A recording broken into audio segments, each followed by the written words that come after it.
ప్రభు దినాన కూడి వచ్చిన సకల పరిశుద్ధులకు పెద్దలకు చిన్న బిడ్డలకు మన రక్షకుడు ప్రభు అయినటువంటి యేసుక్రీస్తు నామమున మీ అందరికీ వందనాలు తెలియజేస్తూ ఉన్నాను. చిన్న ప్రార్థన చేసుకొని దేవుని యొక్క వాక్యాన్ని మనం నేర్చుకుందాం. ప్రార్థన. మమ్మల్ని మిక్కిలిగా ప్రేమించిన మా ప్రియ పరలోకపు తండ్రి, నీ ఘనమైన అత్యున్నతమైన నామానికి వందనాలు, స్తుతి స్తోత్రములు తండ్రి. గడిచిన కాలమంతయు గడిచిన జన్మలన్నీ మమ్మల్ని కాచి కాపాడి మా యొక్క జీవితంలో తండ్రి మరొక శ్రేష్టమైనటువంటి యొక్క ప్రభు దినాన సంఘముగా సమకూడుకుని తండ్రి ఆయా ఇప్పటి వరకు ప్రార్థన ద్వారా పాటల ద్వారా నిన్ను మహిమపరుచుకునేటుండగా ఇదిగో పరిశుద్ధ గ్రంథంలో నుండి నీ మాటలను తండ్రి నేర్చుకోబోతూ ఉంటుండగా మమ్మల్ని దీవించి ఆశీర్వదించి బలపరచండి తండ్రి. ఇదిగో ఎక్కడైతే ఇద్దరు ముగ్గురు కూడి నా నామాన్ని ప్రార్థన చేస్తారు వారి మధ్యలో ఉంటారని సెలవించిన దేవా, ఉదయకాల సమయం మొదలుకొని మధ్యాహ్నం వరకు తండ్రి ఇదిగో తండ్రి యొక్క పాదసన్నిధానంలో మేమందరం కూడా ఉంటుండగా మమ్మల్ని దీవించి ఆశీర్వదించి బలపరచండి తండ్రి. ఇదిగో తండ్రి నీ బిడ్డలకి నీ మాటను ఏ వాక్యం అయితే అవసరమై ఉంటున్నాయో ఆ వాక్యాన్ని బోధించడానికి తండ్రి నన్ను నీ శిరవసాన్ని మరుగుపరుచుకోనండి. ఇదిగో వినుచున్నటువంటి నీ బిడ్డల యొక్క హృదయంలో నీ మాటలు తండ్రి ఫలించి బలాభివృద్ధి చెందుటకు సహాయం చేయగలరని యేసుక్రీస్తు నామమున ప్రార్థించి అడిగి వేడుకుంటున్నాము తండ్రి. ఆమేన్. క్రీస్తునందు ప్రేమైనటువంటి ఈ మధ్యాహ్నకాల సమయంలో కూడి వచ్చిన మీ అందరికీ కూడా మరొకసారి ప్రభు నామాన వందనాలు తెలియజేస్తూ, ప్రియులారా, ప్రతి ప్రభు దినాన మనమందరము కూడా దేవుని యొక్క సన్నిధానంలో కూర్చొని ఆయన్ను కొన్ని గంటల పాటు ఆరాధించుకునే గొప్ప సమయాన్ని దేవుడు మనకు అనుగ్రహించినాడు. మనం ఎల్లప్పుడూ కూడా దేవునికి ఏం చేయాలంట? కృతజ్ఞతాస్తుతులు చెల్లించాలి ప్రియులు. ఎందుకు? గతించిన ఆదివారం నుంచి యొక్క ఆదివారం వరకు కూడా మనల్ని కాచి కాపాడి ఒక కోడి తన పిల్లల్ని ఎలాగైతే ఎండదెబ్బలో నుంచి వర్షంలో నుంచి శత్రువు నుంచి ఎలాగైతే కాపాడుకుంటూ ఉన్నదో అలాగనే దేవుడు ఆయన రెక్కల కింద మనల్ని కాపాడినందుకు మనం ఎల్లప్పుడూ కూడా ఏం చేయాలంటే దేవునికి ఆరాధన చేయాలి ప్రియులు. అందుకనే ప్రతి ఆదివారం కూడా ఒక్కొక్క అంశాన్ని గురించి మనం నేర్చుకుంటూ ఆత్మ సంబంధంగా మన యొక్క జీవితంలో ముందుకు కొనసాగే వారిగా మనమందరం కూడా ఉంటూ ఉన్నాం.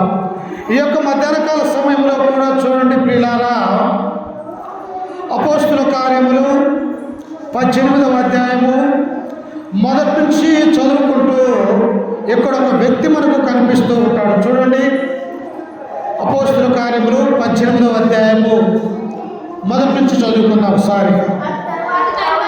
అటు తరువాత పౌలు ఏథెన్సు నుండి బయలుదేరి కొరింథుకు వచ్చి పొంతులో పుట్టిన ఆకులాను ఒక యూదుని అతని భార్య అయిన ప్రిస్కిల్లను కనుగొని వారి యొద్దకు వెళ్ళను. ఇక్కడ ఒక మంచి భార్యాభర్తలు మనకు కనిపిస్తూ ఉన్నారు ప్రియులారా.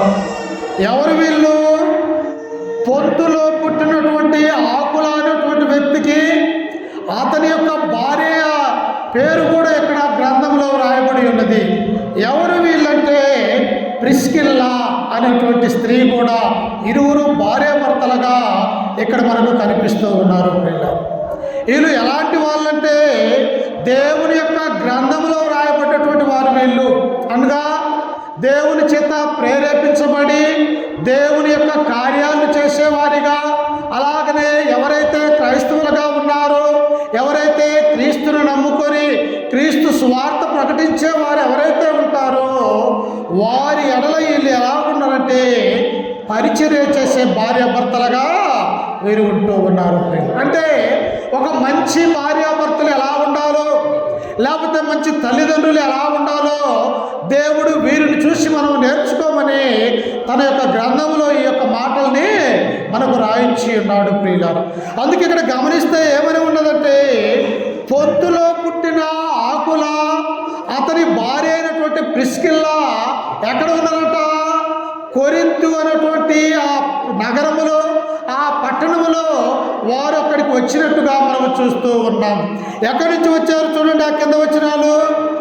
యూదులందరూ రోమాను విడిచి వెళ్ళిపోవాలని క్లౌదియా చక్రవర్తి ఆజ్ఞాపించినందున వారు ఇటలీ నుండి కొత్తగా వచ్చిన వారు. ఈ యొక్క రోమా చక్రవర్తి అయినటువంటి క్లౌదియా ఈ క్రైస్తవులు అన్నటువంటి వారు ఈ రోమా విడిచి అందరూ కూడా వెళ్ళిపోవాలా. క్రైస్తవుల గుండా ఇక్కడ అనేకమైనటువంటి సమస్యలు ఏర్పడ్డాయి. ఇక్కడగా రోమా ప్రభుత్వంలో ఉన్నటువంటి మేమును చక్రవర్తిగా ఈ యొక్క రాజ్య పరిపాలన చేస్తున్నటువంటి నేను ఈ యొక్క అన్యులుగా అనేక మంది మా దేవుళ్ళు మా యొక్క దేవతలు వేరు, మీరు కొలిచే యేసుక్రీస్తు వేరు, మీరు పూజించే తండ్రి అయినటువంటి దేవుడు వేరు కనుక ఇదిగో ఎవరైతే క్రైస్తవులుగా ఉన్నారో, ఎవరైతే క్రీస్తును ఆరాధించాలని అనుకుంటూ ఉన్నారో వారందరూ కూడా ఏం చేయమన్నారంటే ఈ రోమా పట్టణాన్ని వదిలివేసి వెళ్ళిపోండి అని చెప్పేసి ఇక ఈ కైసర ఔగుస్తు అనేటువంటి ఆయన ఆజ్ఞ ఇచ్చాడు. ప్రియులారా, ఇప్పుడు ఏం చేయాలి? ఈ నిరువురు కూడా ఆకులా ప్రిస్కిల్లా అన్నటువంటి భార్యాభర్తలు క్రైస్తవులుగా ఉన్నారు, క్రీస్తును ఎరిగినటువంటి వారిగా ఉన్నారు. యేసు క్రీస్తు యొక్క క్రొత్త నిబంధన చట్టంలో వీరున్నట్టుగా మనం చూడగలుగుతూ ఉన్నాం. అప్పుడు వీరు ఏం చేశారంటే వీరి సొంత పట్టణమైనటువంటి ఇటలీ నుండి వీరు కొరింథీ అనేటువంటి పట్టణానికి ఈ వలస వచ్చినట్టుగా మనం చూస్తూ ఉన్నాం.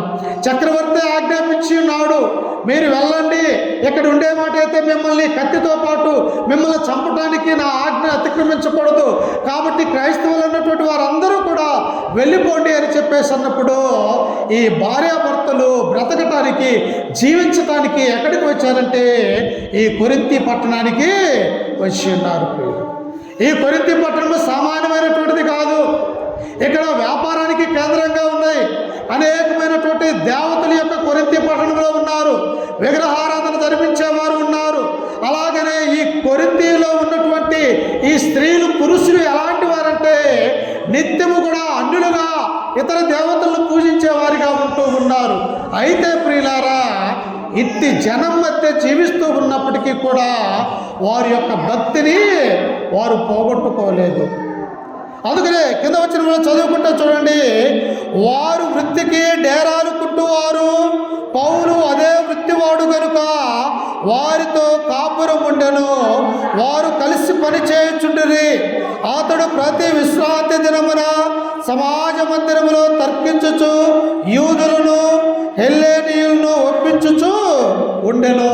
ఇట్టి పట్టణంలో ఉన్నటువంటి వీరేం చేస్తున్నారంటే ప్రియులారా, డేరాలు గుట్టే పనిగా ఉంటూ ఉన్నారు. ఉదాహరణకి మనకు వచ్చినటువంటి పని ఏమిటి? మిరపకాయ కోయటం, లేకపోతే పత్తి తీయటం, లేకపోతే కంకర కొట్టడము, లేకపోతే ఏదైనా చేలల పనిలోనికి వెళ్ళి మనము దాని ద్వారా మన యొక్క కుటుంబాన్ని పోషించుకునే వారిగా మనము జీవిస్తూ ఉంటాం ప్రియులారా. అలాగనే యొక్క ఆకుల ప్రిస్కిల యొక్క పని ఏమిటంట? వారు నేర్చుకున్నటువంటి పని ఏమిటంటే డేరాలు కుట్టడము, ఆ డేరాలు తీసుకుని వెళ్ళి అమ్మటము, వాటి ద్వారా వచ్చినటువంటి డబ్బులకు వీళ్ళు బ్రతుకుతూ ఆ డేరాలలో జీవిస్తూ ఉన్నారు ప్రియులారా. మనకున్నటువంటి యొక్క ఆ ఇల్లులు అక్కడ వారికి లేవు. ఎందుకు? వారు ఎక్కడో ఇటలీ నుండి వచ్చినటువంటి వారు, వారికి నివసించడానికి మంచి గృహము లేదు. డేరాలు కట్టుకొని ఆ డేరాల మధ్యన వారు జీవిస్తున్నటువంటి వారిగా మనం చూస్తూ ఉన్నాం. అయితే పౌలు కూడా ఏం చేశాడంటే ఈ మాసిదోనియా దేశంలో నుంచి యొక్క గ్రీస్ ప్రదేశమైనటువంటి ఈ కొరింథీ పట్టణానికి వచ్చాడు.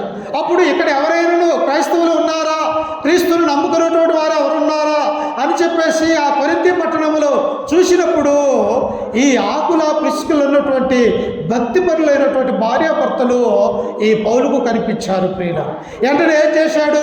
ఇదిగో వీరు నా వలే భక్తిపరులుగా ఉన్నారు, నా వలే దేవుని యొక్క వాక్యాన్ని కలిగి ఉన్నారు కనుక వీరితో అయితే నాకు సహవాసం కుదురుతుంది, వీరి చెంత నేను ఉండొచ్చు అని చెప్పేసి ఈ పౌలు కూడా ఏం చేశాడంటే ఆ ఆకుల ప్రిస్కిల్ అన్నటువంటి భార్యాభర్త దగ్గరికి వచ్చి ఈయన కూడా అదే వృత్తి కలిగినటువంటి వాడు, అనగా యూదులైనటువంటి వారు ఏదో ఒక పని చేసుకుంటూ వారు దేవుని యొక్క సేవ చేయాలి, ఏదో ఒక రకంగా వారు భౌతిక సంబంధమైనటువంటి బ్రతకటానికి తమ తల్లిదండ్రులు చిన్నప్పటి నుంచే ఏం నేర్పించేవారంటే పని నేర్పించేవారు ప్రియులారు. మనం కూడా ఏం చేస్తాం? అరే పని నేర్చుకోకపోతే పెద్ద అయితే మీరు ఏ పని చేయలేరని చెప్పేసి మన యొక్క పిల్లలకి మనల్ని అనేవారిగా ఉంటాం. అలాగనే యూదులకు పుట్టినటువంటి కుమారులు కుమార్తెలకు కూడా వారు ఏం పని నేర్పించారు? పౌలు కంటే ఈ డేరాలు కుట్టే పని నేర్పించాడు ప్రియులారా. అప్పుడు ఆయన కూడా అదే వృత్తి గలవాడు కనుక వారితో కలిసి ఎంతకాలం ఉన్నాడంట? సంవత్సరం కాలం అక్కడ ఉంటూ ఉన్నారు ప్రియులారా. అంటే ఒక గొప్ప సువార్థికుడికి 14 పత్రికలు రాసినటువంటి అపోస్తలుడైనటువంటి పౌలుకు తను ఎలాగైతే అయ్యా మా దగ్గర ఎలా ఉండగలుగుతాము, మేమే డేరాలలో ఉంటూ ఉన్నాము, నీకెక్కడ మేము ఆశ్రయం ఇచ్చేదని ఈ మంచి భార్యాభర్తలు అనలేదు ప్రియులారా. మనమైతే ఏమంటాము? నీవెక్కడి వాడువో మేమెక్కడి వాడువో, నీవు మేము ఎలా అని చెప్పేసి మనమైతే మన యొక్క ఇళ్లలో ఉండనిచ్చేవారు కాదు. కానీ భక్తిపరులైనటువంటి యొక్క ఆకుల ప్రిస్కిల్లా తమతో పాటు అపోస్తలుడైనటువంటి పౌలు గారిని సంవత్సరం అంతా తమ యొక్క గుడారంలో డేరాలలో నివసింప చేసుకున్నారు ప్రియులారా. అందుకనే అక్కడ చూసినప్పుడు ఏం చేస్తూ ఉన్నాడు చూడండి, 5వ వచనంలో, శీలయు తిమోతియు మాసిదోనియా నుండి వచ్చినప్పుడు పౌలు వాక్యము బోధించుటయందు ఆతురత గలవాడై యేసే క్రీస్తుని యూదులకు దృఢముగా సాక్ష్యమిచ్చుచున్నాడు. ఈమెం చేస్తున్నది? ప్రిస్కిల్ల, అయ్యా నువ్వు దేవుని యొక్క సేవకు వెళ్ళు, నీవు సేవలో నా యొక్క భర్తను కూడా తీసుకుని వెళ్ళు, మీకేం కావాలో ఏ ఆహారం కావాలో మీరు వండి పెట్టి దేవుని యొక్క పరిచర్యకు నేను సహకరిస్తాను అని చెప్పేసి ఈ ప్రిస్కిల్లా మంచి వంటలు చేసి అపోస్తలుడైనటువంటి పౌలు గారికి, తన భర్తకి, తనతో పాటు వచ్చినటువంటి తిమోతికి, శీలకి ఒక పరిచర్య చేస్తూ ఉన్నది ప్రియులారా. ఈనాడు ఉన్నటువంటి స్త్రీలు ఏదో కుటుంబానికైతే చేయగలుగుతారు, కానీ ఇతరులు ఎవరన్నా వస్తే ఒక్కరోజు కూడా వారికి మనమేమీ కూడా చేయలేం ప్రియులారా. కానీ భక్తి కలిగినటువంటి యొక్క ప్రిస్కిల్లా అపోస్తలుడైనటువంటి పౌలు గారికి, తనతో పాటు ఉన్న యవనస్తులైనటువంటి తిమోతికి, శీలకి అందరినీ కూడా తన యొక్క కుటుంబంలో చేర్చుకొని దేవుని యొక్క పరిచర్య స్వార్థ సేవ చేస్తున్న వారిని తమ ఇంటిలోనే పరిచర్య చేసే ఒక గొప్ప స్త్రీగా ఈ ప్రిస్కిల్లను మనం చూస్తూ ఉన్నాం. అప్పుడు పౌలు ఏం చేశాడు? ఈ కొరింథీ పట్టణంలోనికి వెళ్ళాడు. అక్కడికి వెళ్ళి అనేక వేల మంది, లక్షల మంది కొరింథీ పట్టణంలో ఉన్నప్పుడు వారందరూ కూడా దేవుణ్ణి ఎరగనటువంటి వారిగా, యేసు క్రీస్తు అంటే తెలియనటువంటి వారిగా, ఈ క్రొత్త నిబంధన యొక్క గ్రంథము కానీ చట్టము కానీ ఏది కూడా తెలియనటువంటి అన్యులు యూదులు కలగలిసి కొరింథీ పట్టణంలో ఉన్నప్పుడు వారికి దేవుని యొక్క సువార్తను ప్రకటిస్తూ ఉన్నాడు ప్రియుల. ఏమని ప్రకటిస్తూ ఉన్నాడు? అయ్యా లోకంలో పుట్టినటువంటి మనం అందరము కూడా దేవుడు చేత పుట్టింపబడినటువంటి వారం మనము. అయితే ఈ లోకములో దేవుని యొక్క ఆజ్ఞ అతిక్రమించి మనము పాపము చేసి ఉన్నాము. మన యొక్క పాపాలు పోవాలంటే ఇదిగో రక్షకుడైనటువంటి యేసు క్రీస్తు వారు ఇదిగో మొదటి శతాబ్దంలో మన మధ్యలోనికి వచ్చి 33 సంవత్సరాలు జీవించాడు. నా పాపముల కొరకు ఆయన మరణించి ఆ కల్వరి గిరిలో శిలువ ద్వారా మరణము పొంది తన యొక్క రక్తాన్ని కార్చాడు. ఆయనే ప్రభు, ఈయనే రక్షకుడు, ఈయన మాత్రమే మనం విశ్వసించాలని అపోస్తలుడైనటువంటి పౌలు ఆ కొరింథీ పట్టణంలో ఉన్నవారికి దేవుని యొక్క వాక్యాన్ని బోధిస్తూ ఉన్నాడు ప్రియుల. వాక్యం అంటే ఏంటి? ఆ వాక్యం ఎలాంటిది? దేవుడు అంటాడు, ఆది యందు వాక్యము ఉండెను, వాక్యము దేవుని యొద్ద ఉండెను, ఆ వాక్యమే దేవుడై ఉన్నాడు అంటున్నాడు. అంటే ఈ వాక్యాన్ని మనం చదివితే ఈ వాక్యము యేసుక్రీస్తు అంటూ ఉన్నాడు, ఈ వాక్యము నేనే అంటూ ఉన్నాడు, నా యొక్క మాటలు దీంట్లో ఉన్నాయంటూ ఉన్నాడు. ఇది జీవ గ్రంథం, అనగా మీ యొక్క జీవితాన్ని మార్చే గ్రంథం అని దేవుడు మనకు సెలవిస్తూ ఉన్నాడు. ఇట్టి గ్రంథాన్ని యేసుక్రీస్తు యొక్క మరణ సమాధి పునరుత్థానాల గురించి ఈ కొరింథీ పట్టణంలో ఉన్న ప్రజలందరికీ అపోస్తలుడైనటువంటి పౌలు గారు బోధిస్తూ ఉన్నాడు ప్రియులారా. బోధిస్తూ ఉన్నప్పుడు చూడండి ఏం జరుగుతూ ఉన్నదో. యేసే క్రీస్తుని యూదులకు దృఢముగా సాక్ష్యం ఇచ్చుచుండెను. వారు ఎదురాడి దూషించినప్పుడు అతడు తన వస్త్రములు దులుపుకొని మీ నాశనమునకు మీరే ఉత్తరా వాదులు. పౌలు చెబుతూ ఉన్నాడు, అమ్మా మీ మనసు మార్చుకున్నాడు, అయలారా మీ యొక్క మనసును మార్చుకోనండి. ఈ లోకం అనేది అశాశ్వతము, మనమందరము కూడా మరణించినటువంటి వారమై ఉన్నాము. కనుక మనము బ్రతుకుండగానే మన యొక్క జీవితాన్ని మార్చుకోవాలా, యేసుక్రీస్తునందు మనము జీవించాలా, ఆ ఆయన లోకరక్షకుడు, మన పాపాలని ఆ యొక్క శిలువ ద్వారా మోసి ఉన్నాడు, ఆయనను మాత్రము నమ్ముకుంటే నిత్య జీవం ఉన్నదని ఈ పౌలు వారికి ప్రకటిస్తుంటే ప్రియులారా, అమ్మా ఎవరన్నా వింటారా దేవుని యొక్క వాక్యాన్ని? వినరు. ఇక్కడ స్టేజ్ కొట్టి డ్యాన్సు పిల్లలతో పాటలు వేపియండి, ఎంతమంది నిద్రాగాలు మానుకొని ఆ యొక్క దాన్ని చూసేవారిగా ఉంటూ ఉంటారు. అంటే అది మంచిగా ఉన్నది, సంతోషంగా ఉన్నది, శరీరానికి ఉల్లాసంగా ఉన్నది, చూడటానికి బాగున్నది. కానీ దేవుని యొక్క వాక్యం అనేది వినాలంటే బహుభారంగా ఆనాడు ఉన్నటువంటి కొరింథీ పట్టణంలో ఉన్నటువంటి ప్రజలకి ఇబ్బందికరంగా ఉన్నది ప్రియులారా. ఏంటయ్యా, మా యొక్క వ్యాపారం చేసుకోనికుండా, మా యొక్క పనులు చేసుకోకుండా నీవేదో క్రొత్త బోధ తీసుకొని వచ్చి యేసుక్రీస్తును నమ్ముకోమని మాకు బోధిస్తూ ఉన్నావని చెప్పేసి ఆ యొక్క పౌలు గారిని ఏం చేస్తున్నట్టే దూషిస్తూ ఉన్నారు ప్రియులారా. అసలు మా మధ్యలో నుంచి నువ్వు వెళ్ళిపో, ఎందుకు మాకు దేవుని గురించి బోధిస్తూ ఉన్నావన్నప్పుడు పౌలు అక్కడి నుంచి వెళ్ళలేదు ప్రియులారా. తన మనసులో బాధపడుతూ ఉన్నాడు. ఏంటి, నా వలే వీళ్ళు నమ్ముకొని దేవుడు ఎందు యథార్థతగా సత్యముగా బ్రతకాలని నేను కోరుకుంటూ, నేను ప్రయాసపడుతూ డేరాలు కొట్టుకుంటూ దాని మీద వచ్చే ఆ ఆదాయాన్ని నా యొక్క బ్రతుకు జీవించుకుంటూ నేను ప్రకటన చేస్తూ ఉంటే వీరెందుకు దేవుని యొక్క వాక్యం వినలేదని ఆయన యొక్క హృదయం అల్లాడిపోతూ ఉన్నది ప్రియులారా. ఎందుకు? ప్రభు అయినటువంటి యేసుక్రీస్తు వారి యొక్క లోకంలో ఉన్నప్పుడు చెప్పాడు. లూకా సువార్త 19వ అధ్యాయం 10వ వచనంలో అన్నాడు, ఏమన్నాడు? నశించిపోయిన దానిని వెదకి రక్షించుటకు మనిషి కుమారుడు ఈ లోకానికి వచ్చాడు ప్రియులారా. ఎవరైతే మానవులుగా ఉన్నట్టు నశించిపోతూ ఉన్నారు, ఎవరైతే యేసుక్రీస్తును ఇంకా దేవుని యొక్క కుమారుడిని ఒప్పుకొనక ఆయన యందు రక్షణ పొందక అనేక మంది నశించిపోతూ ఉన్నారు, వారందరినీ కూడా క్రీస్తులోనికి రప్పించాలని ఈ అపోస్తులైనటువంటి పౌలు యొక్క తాపత్రయంగా మనము చూస్తూ ఉన్నాం ప్రియులారా. నిజంగా యేసుక్రీస్తును నమ్ముకొనకపోతే అసలు రక్షణ లేదు ప్రియులారా. యేసుక్రీస్తును మనం విశ్వసించకపోతే ఈ లోకంలో మనం నరకంలోనికి వెళ్ళే వారిగా ఉంటూ ఉన్నాం. అందుకు పౌలు తన మనసులో తన బాధపడుతూ నన్నెందుకు వీరు తిడుతున్నారు, నన్నెందుకు వీరు దూషిస్తూ ఉన్నారని తమ హృదయంలో వేదన పడుతూ ఉన్నాడు ప్రియులారా. అప్పుడు చూడండి, కింద వచనంలో చదువుకుంటే కిక్కో తిరిగి చూడండి ఇక్కడ. అందుకు చూడు, వారు ఎదురాడి దూషించినప్పుడు అతడు తన వస్త్రములు దులుపుకొని మీ నాశనమునకు మీరే ఉత్తరవాదురు, నేను నిర్దోషిని, ఇక మీదట అన్యజనుల యొద్దకు పోవుదునని వారితో చెప్పెను.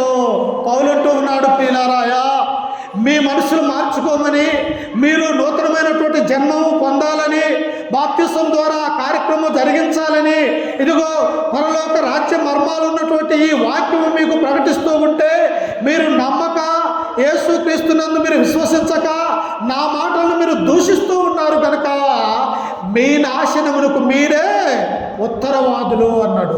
అంతేనా? మనం మారు మనసు పొంది, మనము యేసుక్రీస్తుకు లోబడి, మనము సరైనటువంటి ప్రవర్తన కలిగి ఈ లోకంలో యథార్థతగా భక్తి కలిగి జీవిస్తే ఎవరు వెళ్తారు? మనము చనిపోతే మనము దేవుని యొద్దకు వెళ్తాం. అదే దేవుడు అంటే భయం లేక, భక్తి లేక ఈ లోకంలో నశించిపోతే, ఈ లోకంలో నుంచి దేవుని యొద్దకు రాలేకపోతే వారు ఎక్కడికి వెళ్తారు? నరకానికి వెళ్ళిపోతారు ప్రియులారా.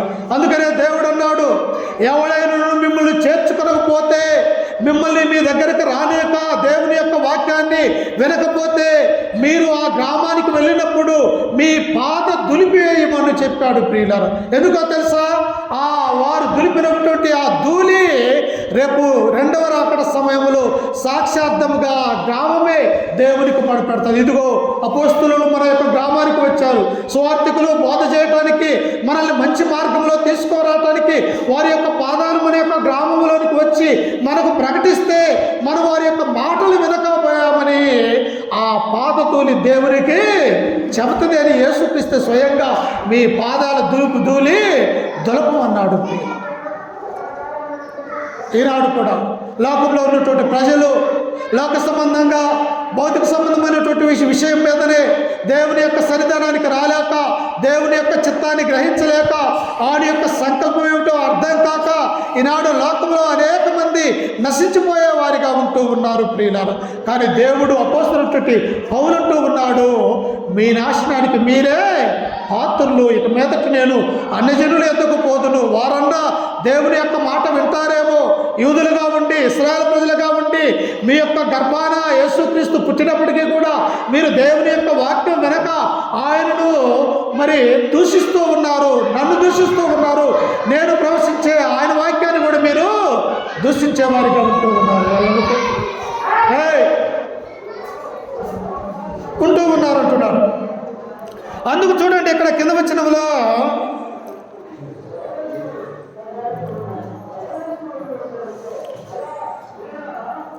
అదే అపోస్తలుల కార్యములు 18వ అధ్యాయము 9వ వచనం చదువుకుందాం. చూడండి. ప్రభు రాత్రి వేళ దర్శనమందు నీవు భయపడక మాటలాడుము, మౌనముగా ఉండకుము, నేను నీకు తోడై ఉన్నాను, నీకు హాని చేటుకు నీ మీదికి ఎవడును. పౌలు అనుకుంటూ ఉన్నాడమ్మా. ఏమనుకుంటున్నాడు తెలుసా? ఇంతలా విగ్రహారాధన అయినటువంటి కొరింథీ పట్టణంలో ప్రజలు ఇట్టి వ్యాపార సంబంధమైనటువంటి వీరి యొక్క ఆలోచనలు నేను ఎలా మార్చగలను, నేను ఈ పట్టణంలో నుంచి మరొక పట్టణానికైనా వెళ్ళి ఆడి యొక్క స్వార్థ ప్రకటన చేయగలనని రాత్రి వేళ సమయం ముందు తమ హృదయములో ఆలోచించుకుంటూ పడుకుంటూ ఉన్నాడు. ప్రియులారా, వెంటనే యేసుక్రీస్తు ఆయన దగ్గరికి వచ్చాడు. దర్శనమందు వచ్చి, పౌలా నీవు మాట్లాడక మౌనముగా ఉండకము. ఎందుకో తెలుసా? ఇక్కడ నాకు అనేకమైనటువంటి జనం ఇక్కడ ఉన్నది. అనేక మంది కూడా మారు మనసు పొందటానికి వారి యొక్క హృదయాలను నేను మార్చబోతూ ఉన్నాను. నీవు భయపడక మాట్లాడుము. పౌలు భయపడుతూ ఉన్నారు. ఎక్కడ నా మీద దాడి చేస్తారు, ఎక్కడ నన్ను ఎదురాడుతూ ఉన్నారు కనుక వీరు ఏదైనా నన్ను చేయగలరని చెప్పేసి తమ హృదయంలో భయపడుతూ ఉన్నప్పుడు దేవుడు ఆయన ధైర్యముగా ఉండమని సెలవిస్తూ ఉన్నాడు. ప్రియుల, మనం కూడా భయపడుతూ ఉంటాం, అనేక విషయాలలో బాధపడుతూ ఉంటాం. ఏంటి నాకు ఈ శ్రమలు, ఏంటి నాకు ఈ బాధ, నాకేనా బాధ, నా యొక్క జీవితంలోనా ఇట్టి శ్రమలేంటి అని మానవుని యొక్క జీవితంలో మనం కూడా భయపడేవారిగా ఉంటూ ఉన్నాం. కానీ దేవుడు అంటూ ఉన్నాడు, నా కుమారి, నా కుమార్తె, నా కుమారుడా నీవు భయపడకము. ఎందుకో తెలుసా? నీవు భయపడవద్దు. ఎందుకు? నిన్ను పుట్టించినటువంటి నేనున్నాను, ఈ లోకరక్షకుడైన యేసుక్రీస్తు ఉన్నాడు, పరిశుద్ధాత్మ మీకు తోడుగా ఉన్నది, నీవు భయపడబాకు అని చెప్పేసి ఆ అపోస్తలుడైనటువంటి పౌలు గారికి దేవుడు ధైర్యపరుస్తూ ఉన్నాడు. ప్రియులను, ఇంకా ఏమన్నాడో తెలుసా? అక్కడ నేను నీకు తోడై ఉన్నాను, నీకు హాని చేయుటకు నీ మీదికి ఎవ్వడును రాడు, ఈ పట్టణములో నాకు బహుజనమున్నదని పౌలుతో చెప్పగా అతడు వారి మధ్య దేవుని వాక్యము బోధించుచు 1 సంవత్సరము మీద 6 నెలలు అక్కడ నివసించను. అక్కడి నుంచి వెళ్ళిపోదాం, ఇక వేరే పట్టణానికి అనుకున్నాడు పౌలు. వీరు దేవుని యొక్క వాక్యం వినటం లేదని అనుకుంటూ ఉన్నారు. కానీ దేవుడు చెప్పినటువంటి ఆ మాటను బట్టి 1 సంవత్సరం 6 నెలలు కొరింథీ పట్టణంలో పౌలు ఉన్నప్పుడు కొన్ని వేల మంది మార్పు చెందారు. ప్రియులారా, ఎందుకో తెలుసా? దేవుడు అన్నాడు, వారు వినని వినకపోని నీవు దేవుని యొక్క వాక్యం చెప్పాలా. ఒకవేళ నువ్వు చెప్పినట్టయితే, మీరు విన్నా వినకపోయినా రేపు ఈ గోడలు ఏం చేస్తాయో తెలుసా? ఈ చర్చి గోడలు దేవునికి మొరపెడతాయ్యా. స్వార్థకుడు దేవుని యొక్క వాక్యము చెప్పాడు, వారి యొక్క జీవితాలను మార్చేటువంటి వాక్యం చెప్పినప్పటికీ కూడా వారు వెనక వారి యొక్క మనసులో వేరే ఆలోచనలు కలిగి ఎందుకు రాలేదు కనుక ఇదిగో ఈ గోడలు రేపు సాక్ష్యం చెప్పటానికి ఉంటూ ఉన్నాయి. ప్రియుల, అందుకే పౌలు ఇక్కడ 1 సంవత్సరం 6 నెలలు ఉండి దేవుని యొక్క వాక్యాన్ని ప్రకటించినప్పుడు కొన్ని వేల మంది కొరింథీ పట్టణంలో మార్పు చెంది దేవుని యొద్దకు వచ్చినట్టుగా మనం చూస్తూ ఉన్నాం. ప్రియులారా, నీవు నన్ను కూడా మనల్ని కూడా దేవుడు మారాలంటున్నాడు. మీరు మార్పు చెందండి, మీ మనసు మార్చుకోనండి, నూతనమైనటువంటి మనసు, నూతనమైనటువంటి ఆలోచన కలిగి నా యొక్క సన్నిధానానికి రండి దేవుడు పిలుస్తూ ఉన్నాడు. ప్రియులారా, మనం ఏం చేయాలా? దేవుని సన్నిధానానికి రావాలా, దేవుని యొక్క వాక్యాన్ని వినేవారిగా ఉండాలి. విన్నటువంటి వాక్యాన్ని మన యొక్క మనసులో భద్రపరుచుకోవాలా. భద్రపరుచుకున్నటువంటి ఆ వాక్యము ఏం చేయాలా? వాక్య ప్రకారం ఈ లోకంలో ప్రవర్తించేవారిగా మనము జీవించాలి. ప్రియులను, ఇక్కడ ఆకుల ప్రిస్కిల్లో కూడా ఎక్కడో ఇటలీ నుండి కొత్తగా వచ్చినప్పటికీ కూడా, డేరాలలో ఉంటున్నప్పటికీ కూడా సువార్త పరిచర్య చేస్తున్నటువంటి పౌలుతో పాటు ఉన్నటువంటి శీల, తిమోతికి వారు ఏం చేశారు? ఆశ్రయం ఇచ్చినటువంటి వారిగా చూస్తూ ఉన్నాం. ఆశ్రయం ఇచ్చిన వల్ల ఏం జరిగినది? కొన్ని వేల మంది అపోస్తలుడైనటువంటి పౌలుకు వాక్యం చెప్పడం వలన అనేక మంది మారు మనసు పొందినరు. ఎవరిని బట్టి? ఈ ఆకుల ప్రిస్కిల్ల వారికి ఆశ్రయమే బట్టి, దేవుడు వారిని దీవించబట్టి, దేవుడు బలపరచబట్టి అక్కడ గొప్ప సంఘము స్థాపించబడ్డట్టుగా మనము చూస్తూ ఉన్నాం. ప్రియులారా, మన యొక్క జీవితంలో కూడా దేవుని యొక్క వాక్యాన్ని కలిగి ఉండాలి. యేసు క్రీస్తుని మనము విశ్వసించాలి, నమ్మాలి. ఎప్పుడైతే మనం నమ్ముతామో ఆయన ద్వారా అనేకమైనటువంటి అద్భుతాలు, సూచక్రియలు మన యొక్క జీవితంలో దేవుడు చేస్తాడన్నటువంటి విషయాన్ని మనము ఆలోచించాలి ప్రియులారా. అలాగనే ఈ ఆకుల ప్రిస్కిల్ల మరొకరిని కూడా చేర్చుకున్నారు. అపోస్తలుడైనటువంటి పౌలు చేర్చుకున్నందుకు ఏం చేశారు? అనేక మంది క్రైస్తవులు కావటానికి ఈ భార్యాభర్తలు మొదటి మెట్టుగా ఉంటున్నారు. ఇలాగనే మరొక క్రొత్త వ్యక్తిని కూడా వీరు ఆశ్రయించినట్టుగా మనం చూడగలం ప్రియులారా. చూడండి, అక్కడే అపోస్తల కార్యములు 18వ అధ్యాయము 24వ వచనాన్ని చదువుకుందాం. 24.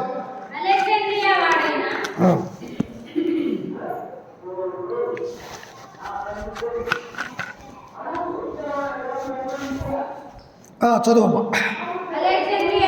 అలెగ్జాంద్రియాలో పుట్టిన అపోల్లో అని ఒక యూదుడు ఎఫెసుకు వచ్చెను. అతడు విద్వాంసుడును, లేఖనములందు ప్రవీణుడై ఉండెను. అతడు ప్రభు మార్గము విషయమై ఉపదేశము పొంది తన ఆత్మయందు తీవ్రపడి యోహాను బాప్తిసం మాత్రమే తెలుసుకుని వాడైనను యేసును గూర్చిన సంగతులు వివరముగా చెప్పి బోధించుచు సమాజ మందిరములో ధైర్యముగా మాట్లాడనారంభించెను.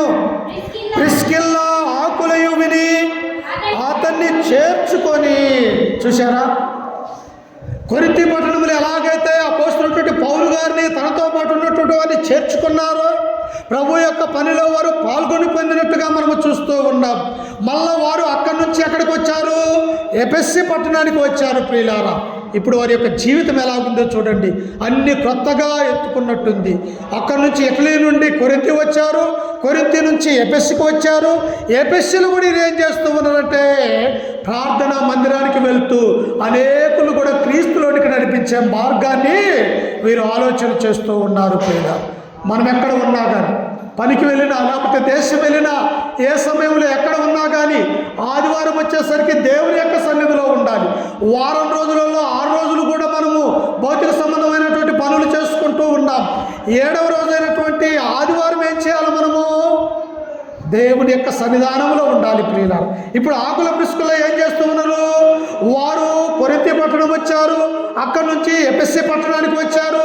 ఎఫెసు పట్టణంలో కూడా వీరు ఏం చేస్తూ ఉన్నారంటే దేవుని యొక్క మందిరానికి వెళ్తూ ఉన్నారు ప్రియులారా. ఏంటి?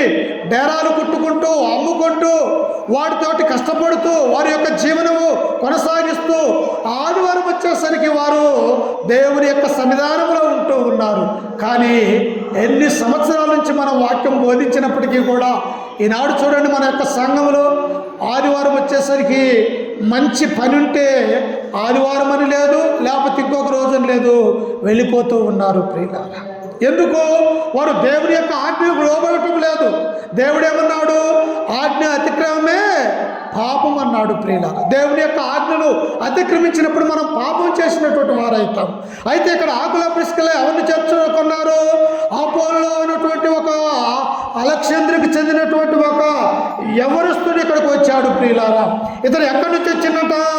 అలెగ్జాంద్రియాలో పుట్టిన అపోల్లోను ఒక యూదుడు ఎఫెసుకు వచ్చెను.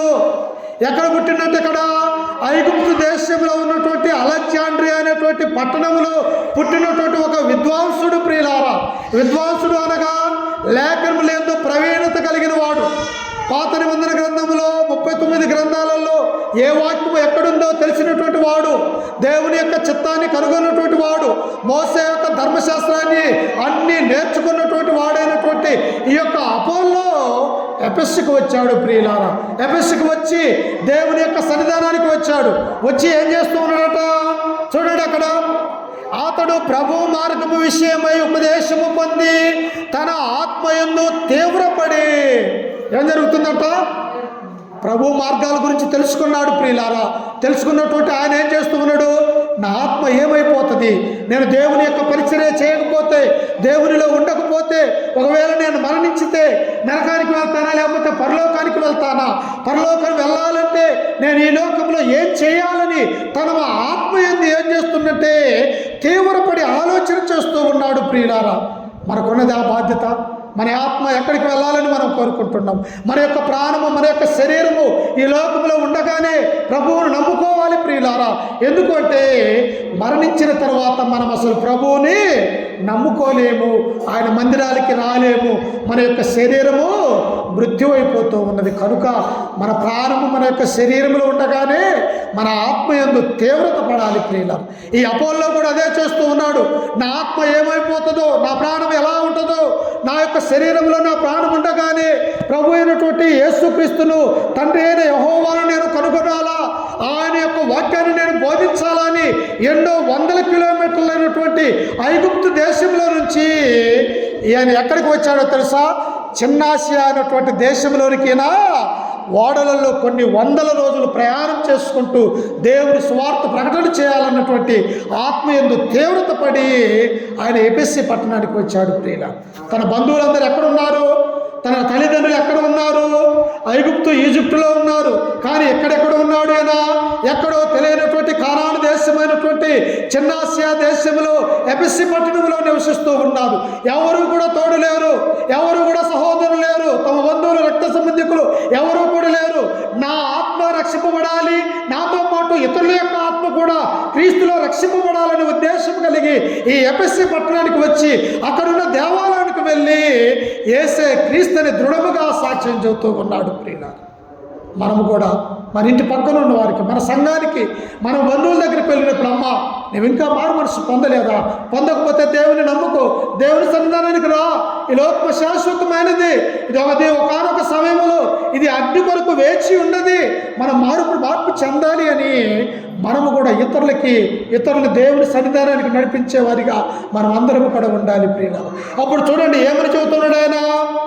యోహాను బాప్తిస్మము తెలుసుకున్న వాడైనను యేసును గుర్చిన సంగతులు వివరముగా చెప్పి బోధించుచు సమాజ మందిరములో ధైర్యముగా మాట్లాడుచుండును. ప్రిస్కిల్లా ఆకులయు విని అతని చేర్చుకొని, చూశారా ఎంత మంచి భార్య భర్తలంటే, అతను ఎవరో కొత్తవాడు, అతను ఎవరో యవనస్తుడు, ఏ దేశం నుంచి వచ్చాడో, ఏ నలుపుగా ఉన్నాడో, ఏ తెలుపుగా ఉన్నాడో రంగు, మనలాగా అటు ఇటు కాకుండా లేడు. ఆయన ఎలాంటి వాడైనప్పటికీ కూడా ఇతడు క్రీస్తును నమ్ముకున్నాడు అన్నటువంటి ఉద్దేశాన్ని కలిగి ఆ మందిరంలో నుంచి ఇతను ఏం చేశాడంటే, అయ్యా నువ్వు యేసుక్రీస్తునందు విశ్వాసం కలిగి ఉన్నావు, మేమును అట్టి విశ్వాసమే కలిగి ఉన్నాం. ఇదిగో ప్రార్థన అయిపోయిన తర్వాత మా యొక్క ఇంటి దగ్గరకు రా, నీకు మంచి భోజనం పెడతాం. ఎందుకో తెలుసా?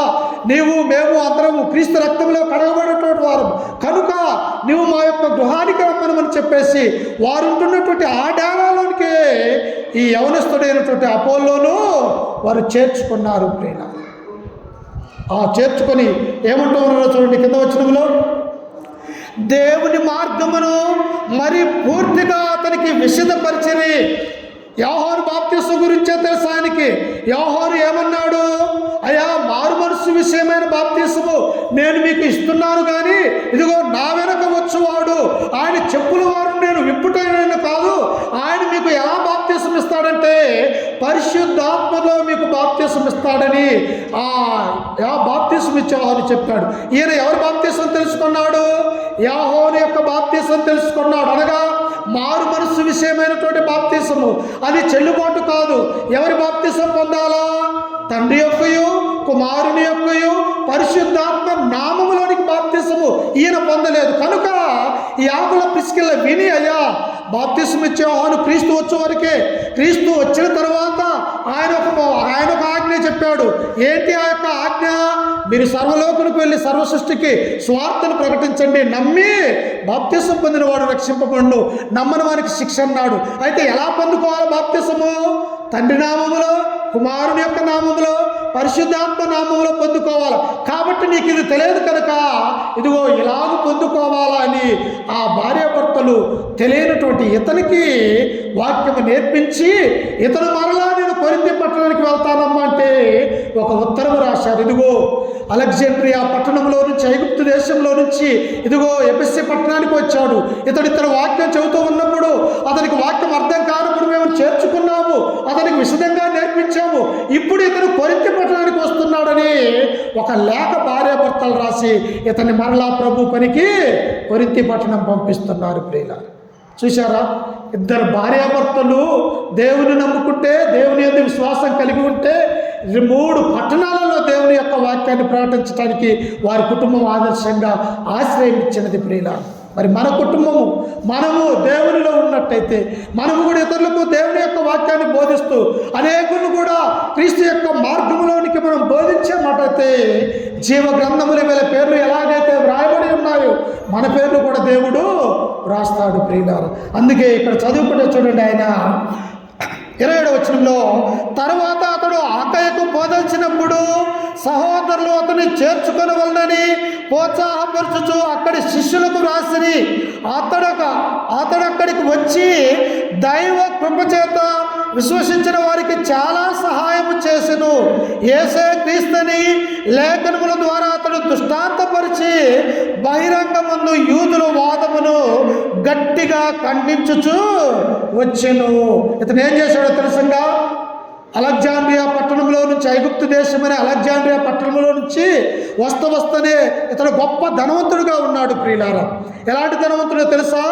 ఈనాడంటే మనకు డబ్బులు అవి ఉన్నాయి. ఆనాడు ఏమంటారంటే వెండితో బంగారంతో చేయబడినటువంటి ప్రియులారా, అంటే రోకలు. ఈ రోకలనేవి తీసుకుని వచ్చినప్పుడు ఎక్కడికి వెళ్తే అక్కడ పేదవారు ఉంటే ఇతని దగ్గర ఉన్నటువంటి డబ్బు ఆ పేదవారికి పంచేవాడిగా ఉంటూ ఉన్నాడు. అంటే తమ తల్లిదండ్రులు ఎలాగ నేర్పించారు ఒకసారి చూడండి. భార్యాభర్తలుగా ఉన్నటువంటి యొక్క ఆకుల ప్రిస్కిల్ల పౌలును చేర్చుకున్నారు, శీలను చేర్చుకున్నారు, తిమోతిని చేర్చుకున్నారు. వారి ద్వారా ఆ యొక్క కొరింథీ పట్టణంలో అనేక మంది మారు మనసు పొందారు. అలాగే ఎఫెసీ పట్టణానికి వచ్చారు.